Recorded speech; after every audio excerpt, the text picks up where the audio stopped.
Good morning, Emergence. Today we're going to be looking at Acts 16:25 through 40. And just to set the scene, what's happening here is Paul and Silas had been preaching in Philippi, and they end up getting arrested, beaten, and put in jail. So that is our setting for today's passage.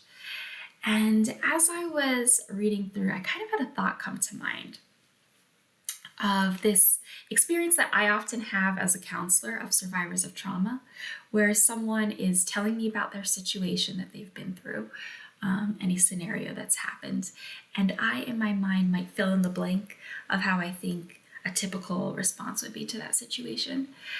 And then I get taken aback when hearing that person explain to me how they actually responded in the moment. And that is always a reminder to me of how a history of trauma can really influence the way that we interact with the world and respond to the world when we are given a certain scenario. And all that to say, as I was reading today's passage, a lot of times I had this thought come to mind of, how would I have responded in this situation? Or what would a typical response be to what Paul and Silas went through?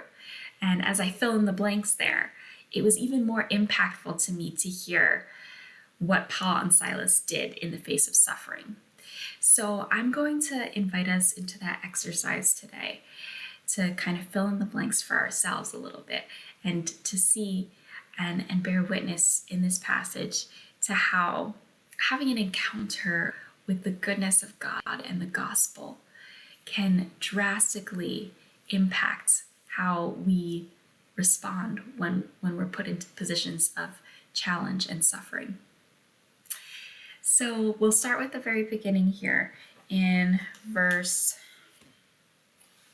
25, where it says, "About midnight, Paul and Silas were praying and singing hymns to God, and the other prisoners were listening to them." So they were put in jail, and I'm thinking to myself, how would I have responded, or what would the typical response be in this situation? And what comes to my mind is I would probably be miserable. I'd probably be throwing myself a pity party. I picture myself just in the corner, asking God, why me? Just trying to go to sleep so that I don't have to think about it, and so that I can kind of numb myself to the situation. My typical coping strategy, unfortunately. But we see something very different in this passage. We see Paul and Silas sitting there praising and singing hymns to God, and they have the attention of all the other prisoners, because who does that in these conditions? And then as we move on in the passage, we see that there was an earthquake and the jail doors open up.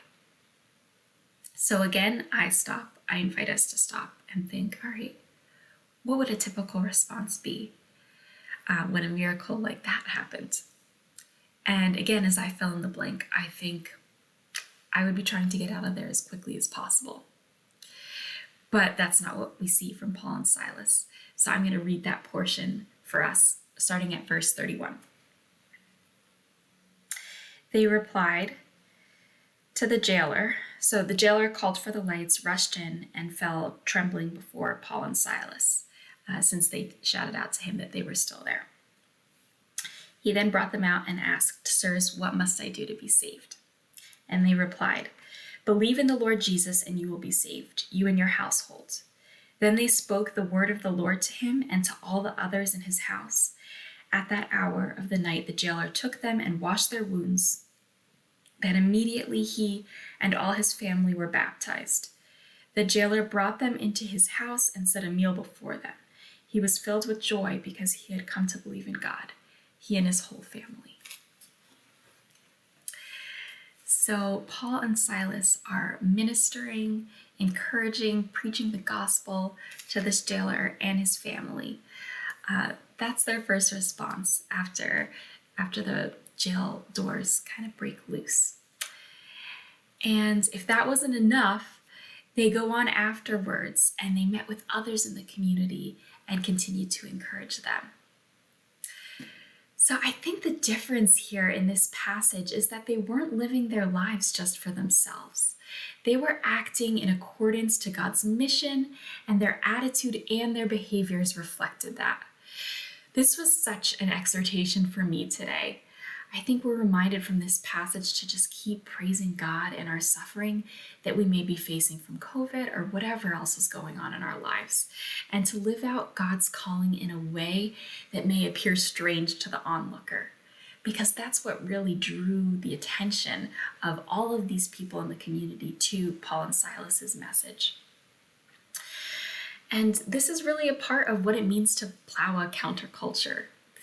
So my question for myself and us today is, how can I be praising God and singing to Him, either literally or figuratively, in my suffering today? Have a wonderful day.